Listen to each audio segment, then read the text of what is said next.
One by one, states are deciding if GMOs should be labeled. Most of Europe has labeled GMOs for years, and now a recent Associated Press poll shows that 2/3 of Americans are in favor of the regulation.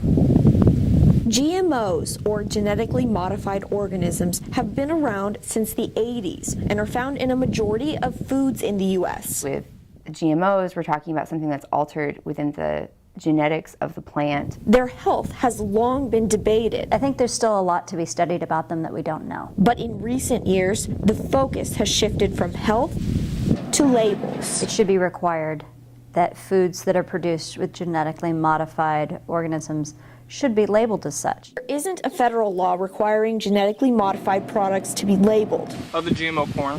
Greg Peterson farms in Kansas with his brothers. I have no problem with consumers having a choice to buy non-GMO food. I think that's part of living in this country and having that freedom. They're known for their video parodies advocating for agriculture.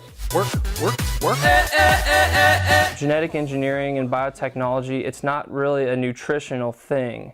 It's more of a technology kind of thing. And so if you're going to start labeling the technology used in the food, you could label, chemistry has been used. One of the arguments against labeling is how to enforce it. You've got to keep all of your GMO crops separate from GM crops. Are we going to have separate elevators?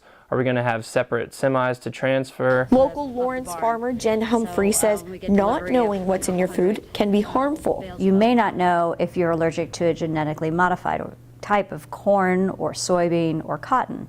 And if it's not labeled, then you don't know, and it may be harder to trace an allergic reaction to that ingredient. Hillary's Eat Well sells non-GMO products. They include a special seal on all packages to indicate they have no GMO ingredients. It is a great service to help people to be informed. It's something that we have control over. The first successful GMO labeling law in Vermont won't take effect until July of next year.